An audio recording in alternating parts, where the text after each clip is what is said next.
तो अब हम लोग देखेंगे कि सीएसएस को एचटीएमएल के साथ ऐड कैसे करते हैं। तो ऐड करने का सीएसएस को 3 तरीका है एचटीएमएल के साथ।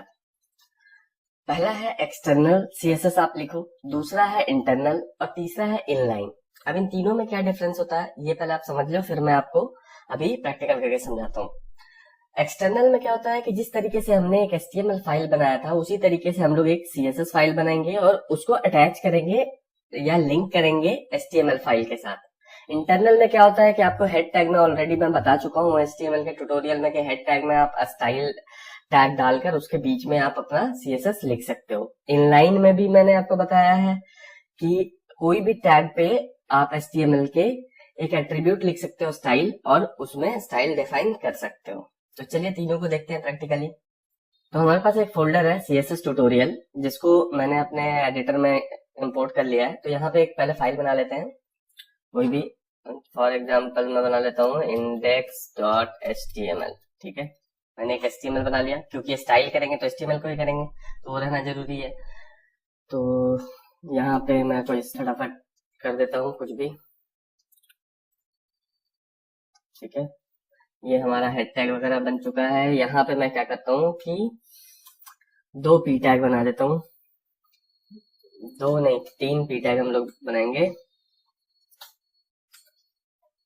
ठीक है, और यहाँ पे मैं लिख देता हूँ पैराग्राफ 1।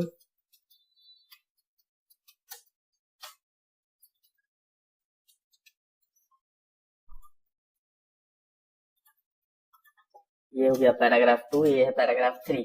पैराग्राफ 2 और 3 और 1 के बीच में मैं एक HR लगा देता हूँ, हॉरिजॉन्टल रूल, ताकि एक लाइन दिखे हमें, तो पता चल सके कि ये तीनों अलग अलग पैराग्राफ है। ठीक है, अब सबसे पहले मैं क्या करता हूँ कि इसको ओपन करता हूँ ब्राउजर पे।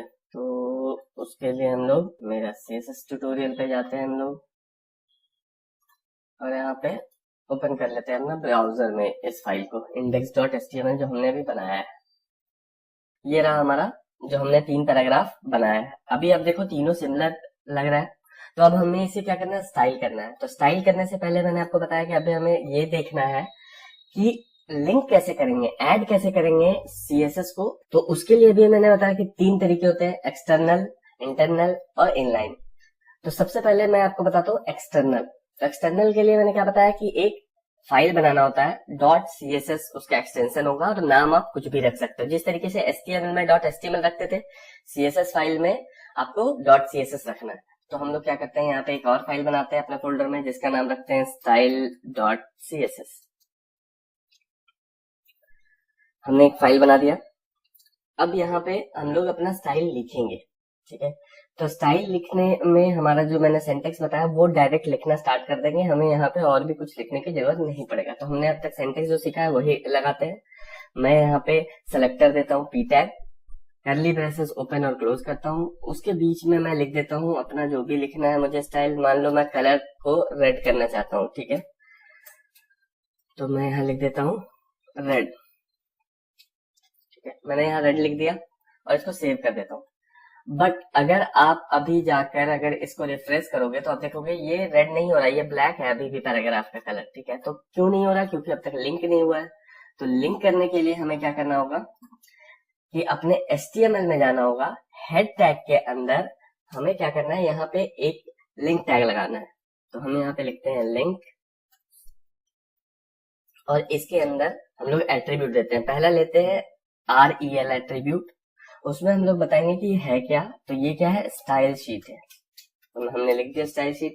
फिर हमें देना है टाइप। तो टाइप में ये क्या है, ये एक तरह का टेक्स्ट फाइल है जिसमें CSS लिखा हुआ है। ठीक है, ये हमने लिख दिया। अब हमें बताना है कि कहाँ है वो फाइल। तो हम यहाँ लिखते हैं href इक्वल टू, और हमारे करंट फोल्डर में ही style.css है तो हम डायरेक्ट लिख देंगे style.css।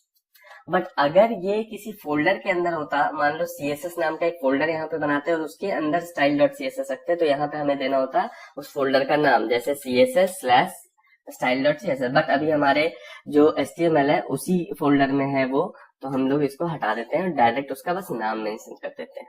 ठीक है, ये हो गया। अब हम लोग इसको रिफ्रेश करके देखते हैं। तो जैसे ही मैं रिफ्रेश करूंगा आप देखोगे कि ये सारा पैराग्राफ रेड हो गया। तो इसका मतलब हमारा CSS HTML से कनेक्ट हो गया। अब जो दूसरी चीज है कि क्या सिर्फ एक ही स्टाइल लिख सकते हैं एक HTML में? नहीं, आपको जितनी मर्जी है उतनी स्टाइल शीट बना लो और यहाँ पे उसी तरीके से यहाँ पे इंक्लूड कराते जाओ। ठीक है, यहाँ पे आप कर सकते हो स्टाइल 1, स्टाइल 2.css। ठीक है, जितनी मर्जी वहां पे स्टाइल नाम फाइल बना लो और यहाँ पे इंक्लूड कराते जाओ। बस देखने वाली बात यह है कि जो सबसे लास्ट में फाइल होगा वो सबसे ज्यादा प्रायोरिटी रखेगा। मतलब आपने पी टैग इसमें भी डिफाइन किया, इसमें भी डिफाइन किया, इसमें भी डिफाइन किया, जो सबसे लास्ट वाला पी टैग है जो स्टाइल में, वो आपका अटैच होगा। ठीक है, बाकी भी अटैच होगा CSS, बट वो इफेक्ट नहीं करेगा क्योंकि तीनों में आपने सेम चीज लिख रखा है लेकिन अलग अलग चीज लिख रखा है। मतलब सेम पैराग्राफ को आपने स्टाइल किया है और लेकिन अलग अलग किया है, तो जो सबसे लास्ट वाला होगा उसको ज्यादा प्रायोरिटी मिलेगा। तो फिलहाल हमने सिर्फ एक ही स्टाइल से लिखा है, तो इसको मैं अभी हटा देता हूँ। तो ये हो गया हमारा एक्सटर्नल CSS। अब बात करते हैं इंटरनल CSS। तो इसको फिलहाल मैं क्या करता हूँ, कमेंट कर देता हूँ। तो अब ये यहाँ से स्टाइल हट चुका होगा, ये देखो स्टाइल हट चुका है।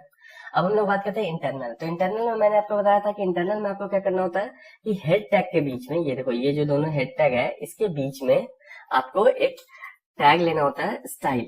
ठीक है,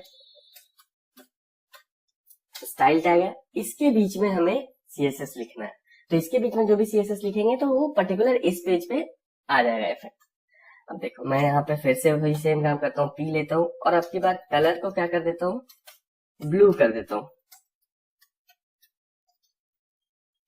ठीक है, मैंने कलर को ब्लू कर दिया।